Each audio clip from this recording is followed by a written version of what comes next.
9 chapter number unit number 3 poem the shed। Shade का मतलब क्या होता है?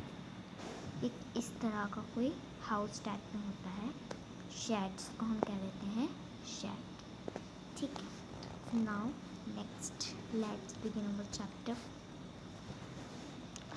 सबसे पहले है बिफोर यू रीड, यानी कि पढ़ने से पहले। ये रहा आपका ये वाला। Do you know what's a shade? क्या आप जानते हैं शेड किसे कहते हैं? शेड हो सकता है काउ शेड हो, टूल शेड हो या वुड का शेड हो। एक एग्जांपल के लिए हम लोग ले लेते हैं एक छोटा सा रूम, जो कि हमारा जो मेन स्ट्रक्चर होता है, जो हमारा घर होता है उससे थोड़ा सा दूर होता है। उसमें हम अपनी क्या क्या चीज़ें रख सकते हैं, थिंग्स रख सकते हैं, एनिमल्स रख सकते हैं, टूल्स, व्हीकल्स। अपने पार्टनर से या फिर क्लासमेट से पूछो कि क्या उसने कभी भी शेड देखा है, और अगर हाँ तो चलो उसको क्लास में डिस्क्राइब करना है। तो चलो अब हम अपनी पोएम को बिगिन करते हैं। So are you ready? There is a shed at the bottom of our garden. तो यहाँ पे एक तो ये बताया गया है कि हमारे जो गार्डन है उसके नीचे बॉटम में एक शेड है। Okay, with spider web hanging across the door, जो कि एक स्पाइडर वेब जिस पर स्पाइडर यानी कि जाला है मकड़ी का वहाँ पर है। ठीक है, जो हाइंस है, हाइंस यानी कि जो कब्जे हैं, जिससे एक एक जैसे कि कैसे बताऊँ, ये डोर है। आपको इसको किसी चीज़ से तो ये जो कब्जे होते हैं यहाँ पर लगे होते हैं, तो इस कब्जे को मतलब ये जो कब्जे होते हैं ये इसको अटैच कर कर रखते हैं इस वाली स्ट्रिप को और ये आपकी डोर को, तो दिस इज कॉल्ड हाइंस। तो जो उसके रस्टी यानी कि जंग लग गई है, जो कब्जे हैं वो जंग की हो गए हैं, and creek in the wind, और जैसे कि हवा चलती है तो वो क्रीक यानी कि ऐसे बेकार सी आवाज़ निकालती है, जैसे कि कभी कभी हो जाता है बेकार सी आवाज़ आती है, क्रीक की आवाज़। ठीक है, when I am in the bed I lie and I listen, I will open that door one day.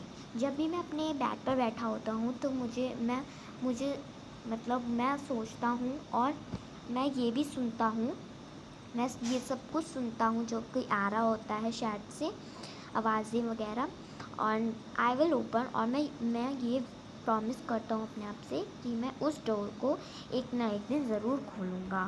और ओके, नेक्स्ट है हमारा here is a dusty. Okay, तो दिस पैराग्राफ में हमें ये बताया गया है कि जो विंडो है वो मतलब कि जो साइड में लगी हुई एक विंडो है उसमें 3 पेन्स यानी कि 3 लकीरें हैं ग्लास में, से 3 हिस्सों में बांटा गया हुआ है।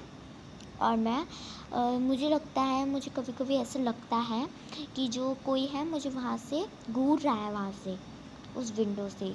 जब भी मैं वहाँ से पास होता हूँ I will pep through the window, और मैं कभी कभी जब भी मैं वहाँ से पास होती हूँ मुझे ऐसे ही लगता है, पर मैं उस विंडो से किसी न किसी दिन झाँकूँगा। पीप का मतलब होता है झाँकना।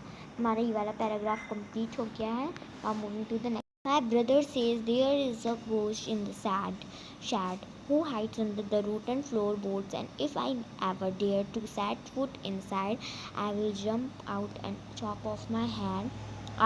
But I will take a peek one day. मेरा भैया मुझे बोलता है कि वहाँ पे उस शेड में घोस्ट यानी कि भूत है, जो रूटन फ्लोरबोर्ड्स है, जो फ्लोर है ना वो लकड़ी की बनी हुई है, तो वो बहुत दिनों से नहीं खुली है, तो उस पर फफूंदी सी लग गई है, सड़ गई है मतलब कि, तो उसके नीचे छुपा हुआ है वो घोस्ट। एंड अगर हम कभी भी उसके अंदर पैर भी रखने की कोशिश करेंगे तो वो बाहर आ जाएगा और जो हमारा गला है वो काट देगा। But I will take a pic one day, पर मैं वहाँ पर जाऊँगा ज़रूर एक ना एक दिन। हमारा ये वाला paragraph complete. Now moving to the next paragraph.